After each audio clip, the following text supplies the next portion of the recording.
Hello, everyone. I want to welcome you to the call today. My name is Doug Mainers. I am Director of Member Relations and Training with Connected Investors. On behalf of Ross Hamilton, our CEO, I want to welcome you to the Wholesale Mastery Training and Negotiating with Sellers, Homeowners.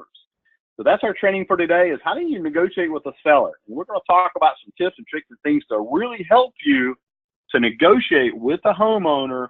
Once you've pinpointed a profit for sale and you've reached out to that homeowner, we're going to talk about what to do, how to approach that appointment, and how to prepare for that appointment. So that's what we're all about today. Again, thanks for joining us. We're glad that you're here. Excited that you're part of Connected Investors, and we're going to jump right in to talking about this whole idea of negotiating with sellers. So let's jump right in. How do I approach that seller lead? That's really what we're talking about today. What do I do? How do I approach that? When you're pinpointing a property, and you're reaching out to that seller, maybe give them a call, or maybe they've reached out to you, maybe you send them a card or a message, a Facebook message, a text message, an email, and they've reached out to you, and now you're calling them back to schedule that appointment. This is what you want to be thinking about. What do you do? How do you handle that? How do you approach that negotiating with sellers and approaching that seller lead that you're getting after you've pinpointed a profit, right? So let's go ahead and talk about that. So let's jump right in and talk about what are you thinking first you want to do? Well, basically the things you need to consider when you're talking about approaching a seller lead is number one, you want to build rapport with that person. Okay. You want to build rapport. You want to, basically be able, you get them on the phone, be friendly. How you doing? How's your day going so far? It's great to talk with you. I appreciate you reaching out to me. If they've reached out to you, you can say, hey, I really appreciate you reaching out to me. Or maybe you're calling them for the first time. You can just quickly say that. Now, I'm not going to get into scripts and what to say. We have training on that that teaches you all the scripting and what to say when you call somebody for the first time. This is more like an overview of how to approach that person, because there's a couple levels of thought there when it comes to scripting. Some people want to go, hey, I can help you with your situation. I got a solution for you. And then other people would say, hey, I work with a group of investors. We're buying properties in your neighborhood. Are you open to selling? So some people approach it, hey, I already know you got a problem. I can help you. Some people approach it, hey, they don't even say anything about them being in pre-foreclosure or being in some situation, courthouse auction. They basically just say, hey, or scheduled for courthouse auction, I should say. They say, hey, we're buying properties in your area. We're just reaching out to homeowners in the area to see who's open to maybe selling their home. And it's a great way to start building rapport. So you just want to be friendly. That's important. I've always heard somebody say it's important to put a smile on your face. So notice right now I'm talking to you. Notice the difference if I put a smile on my face. All of a sudden I put a smile on my face. Can you tell any difference in what I'm saying and how I'm saying it? I actually sound even friendlier, don't I? So once I put a smile on my face, so put a smile on your face when you talk to people. People react nicely to somebody that sounds pleasant. So make sure you're doing that. You want to be professional but pleasant. Number two, you want to show compassion. If they do start getting into their story, well, by the way, my house is in foreclosure. Or by the way, there's that scheduled courthouse auction coming up. Well, you already knew that. If you have pinpoints, you've seen that. If you pinpointed that property. But at the same time, you want to show compassion. Well, hey, I'm sorry you got into, that this has happened. Hey, I would love to help you with a solution. Then you could talk about that if you wanted to. Or hey, we don't care necessarily about what your situation. We care about helping you.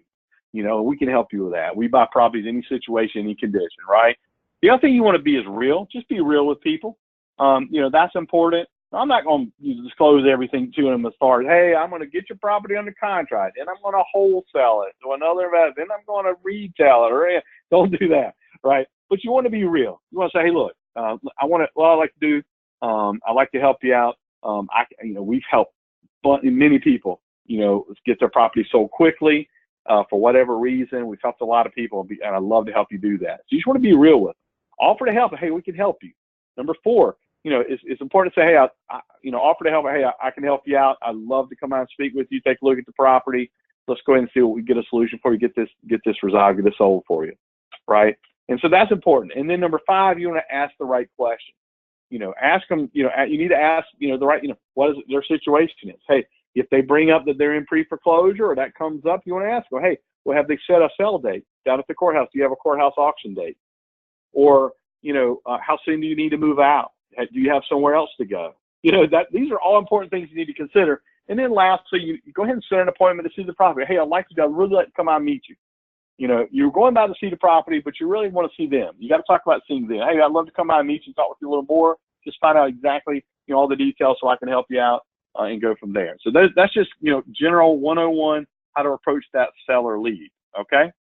Now, during the appointment, what do you want to do? Okay. So now you've got the appointment set. You're going by to meet up with them.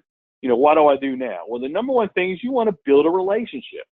Right? You want to start building a relationship with them. I'll get into more detail of that in a second. You want to be prepared. You want to be ready for that appointment. And I'm going to talk about what all you need to do to be ready. You want to ask to see the house. You can even have a checklist with you. You don't have to, but you can. If you want to just kind of make a note of a few things around the house, and you can say, hey, I'm just taking a few notes for my business partner, to make sure I can, fully, know about him, what we're doing, or whatever you want to say. And then number 4, you want to negotiate the offer to purchase.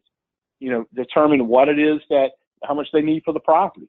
Are you just going to offer them payoffs just to get them out of the property? Do they have enough equity where, hey, I need some money to move? So you're going to offer them a few $1,000s to help them move, or do they have a lot of equity in the property and they're just trying to negotiate with you the price point? It just depends on their situation, but you got to negotiate the offer to purchase.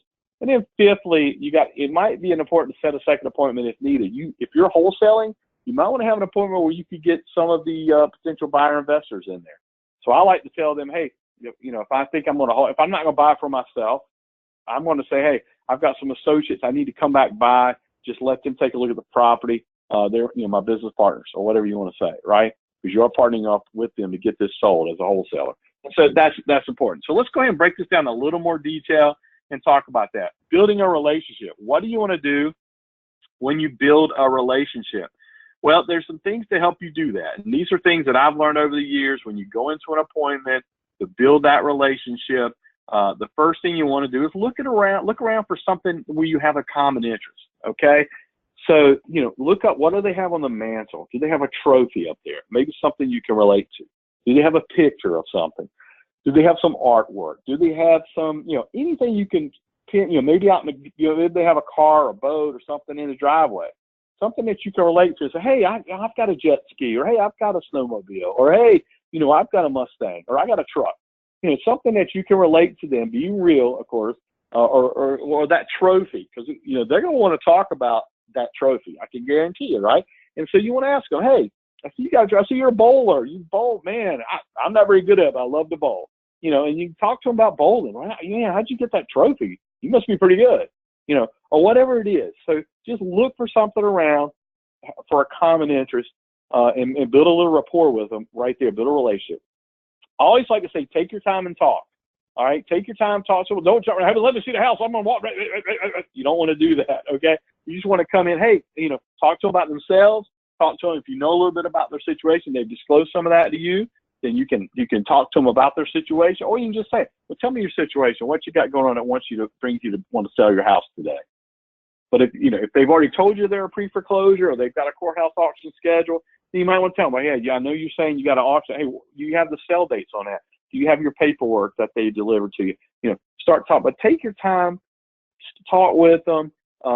Spend a little time there. It's important to do that. I learned this, from my years of investing.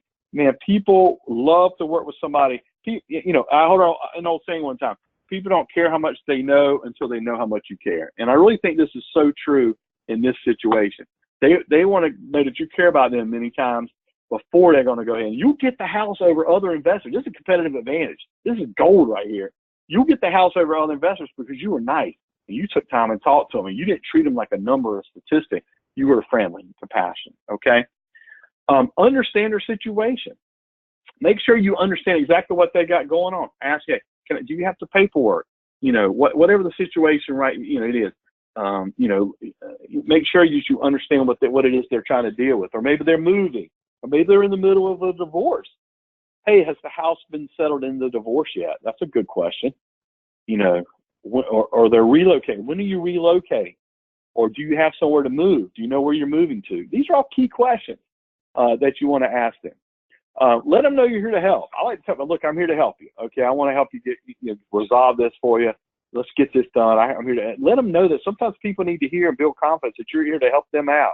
It's not all about you and your profits and your money, and you're here to help them. So make sure you mention that, and then don't overpromise people.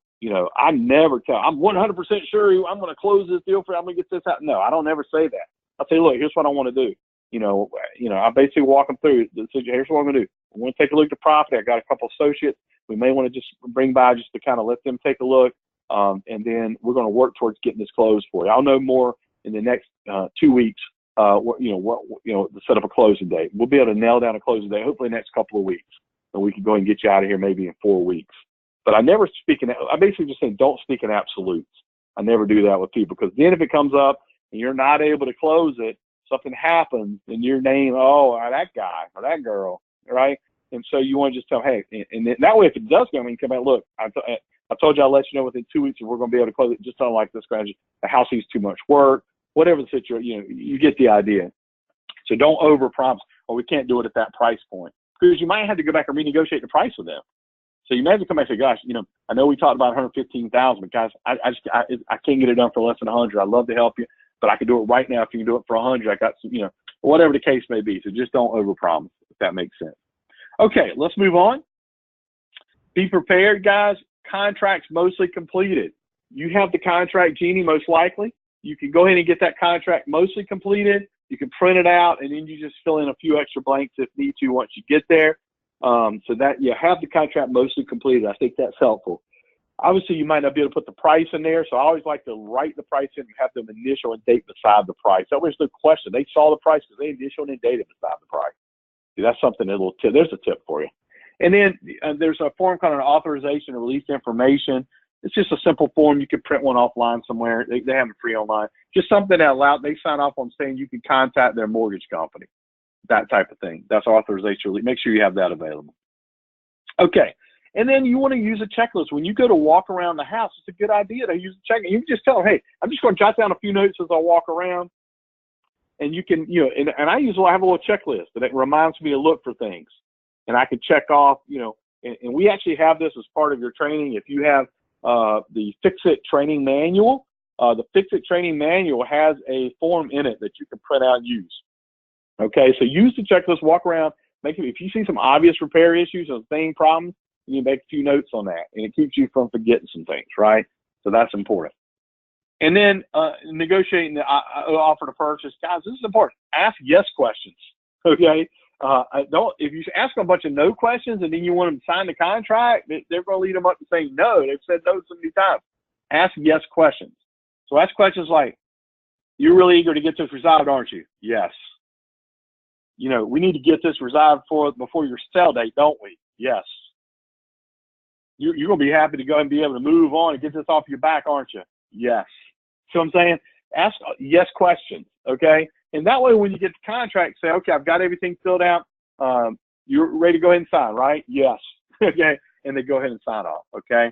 There's some key things you need to ask as well. What are your plans for moving? Because you got to have that nailed. You got to have them thinking ahead. Okay, I'm moving on such and such day or such and such, in 4 weeks from now, 3 weeks from now, whatever it is, I'm going to be moving on, right? And you got to have that nailed down. What do you have all the sellers in? What are all the sellers' names? Sometimes the property may be owed in more than one seller. In the state of North Carolina, for instance, one person of a husband and a spouse, a husband and wife, one person can buy it, but it takes two to sell. So the husband and wife both have to sign off to sell a property in the state of North Carolina. Even if he wasn't around or she wasn't around when the property was bought, they both have to sign off on it. Okay, now if it's in a company name, that's a whole different thing, but I'm talking about individual. So make sure you got all the seller's name, or if it's a probate situation, you've got all the, got all that resolved. And then, I like to present the contracts. I like to pull them out and say, well, here's what I don't even call it a contract, by the way. Here's the paperwork. I got the paperwork right here. We'll go ahead and get you taken care of. It says right at the top that it's a contract, but I don't like to use the word contract too much because people get cold feet. So here's the paperwork. We're going to get it taken care of. I may mention, hey, once we've done this, we're under contract, which means that, you're looking, go ahead and selling the property at that particular price. And so I will say something before I'm done, but I don't like to say contract a bunch of times because people get a little nervous or they may have an emotional attachment. So negotiate the offer to purchase, go ahead and get that nailed down. Now, if you're not in a position to do that right then, maybe you just maybe, hopefully before that, you've already looked at the comps, you maybe taken care of all that and determine what the after repair value is.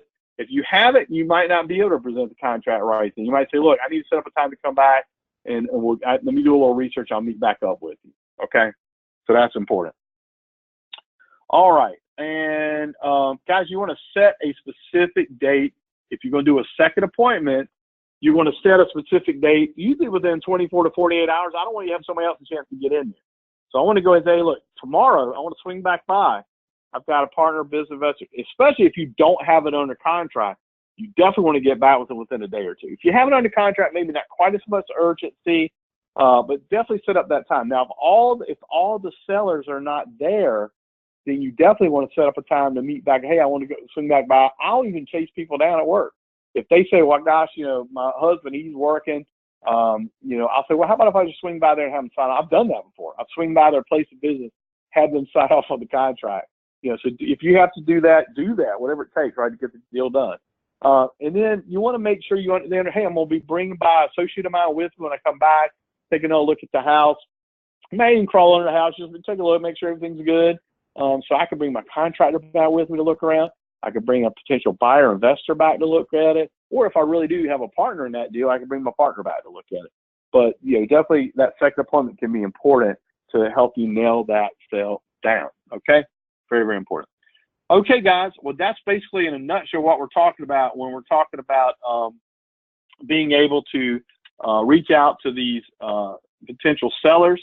That's really what it's all about, guys. When you're negotiating with a seller, right, homeowner, you want to be prepared. You want to make sure you're following step by step. And again, keep these items right here in mind. You want to make sure, when you're approaching the seller, you build rapport, show compassion, make sure you're being real, offer to help them, ask the right questions, and then set that appointment when you're contacted them. And then what to do during the appointment: build a relationship, be prepared, ask to see the house using a checklist, negotiate the offer to purchase, and set that second appointment if needed. So guys, you have now the tools in your tool belt. You know exactly kind of how to help folks. And then we have the scripting to get in the door. Now, once you're into that phone call and into that appointment, I've given you all the keys to that. And now with the scripts that you have, guys, you're in. You can get those properties. You can get them under contract. You can get these people either wholesale that deal. You can fix or flip it yourself.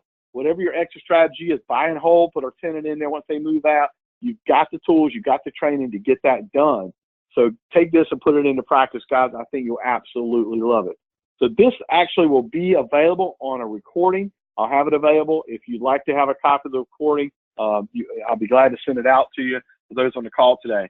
So again, thanks for joining me today on behalf of Ross Hamilton. This is Doug Mainers, Director of Member Relations with Connecting Investors. Thanks for joining us, and we'll see you next time on the Wholesale Mastery Training. Go out and pinpoint some properties and then work with the sellers to get them under contract. Thank you now. Bye-bye.